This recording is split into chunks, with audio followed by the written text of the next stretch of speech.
Good afternoon అండి.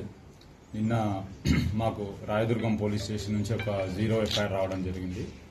అక్కడ ఒక victim age about 21 to 22 years, ఈ ఫిలిం ఇండస్ట్రీకి సంబంధించిన కొరియోగ్రాఫర్ ఎవరైతే జానీ మాస్టర్ ఎవరైతే ఉన్నారో ఆమెని సెక్సువల్గా అబ్యూజ్ చేసినట్టుగా, థ్రెటనింగ్ చేసినట్టుగా, వర్క్ ప్లేస్లో థ్రెటన్ చేసినట్టుగా, సెక్సువల్ అబ్యూజ్ చేసినట్టుగా మాకు 0 ఎఫ్ఐఆర్ అయ్యి మాకు ఇక్కడికి రావడం జరిగింది. మాకు ఇక్కడ నిన్న మేము కూడా ఇక్కడ ఎఫ్ఐఆర్ చేసినాము.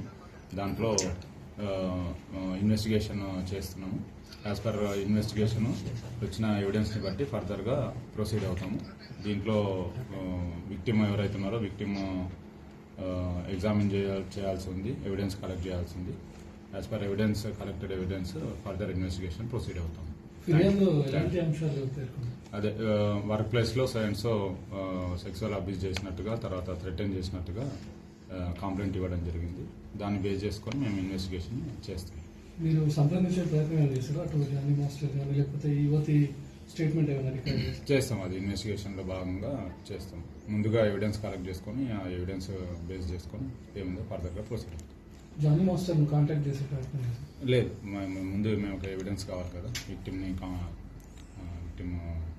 ఇచ్చే ఎవిడెన్స్ని బట్టి, ఆమె స్టేట్మెంట్ని బట్టి ఏముంది అంటే చూస్తాం.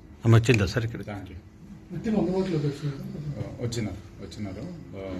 ప్రజెంట్ లేనని చెప్తున్నారు. అవుట్ ఆఫ్ స్టేషన్ ఉన్నా వస్తానని చెప్తున్నారు. చేస్తున్నాం. యాజ్ పర్ ప్రొసీజర్ ఏముందో అది చేస్తాం. Thank you.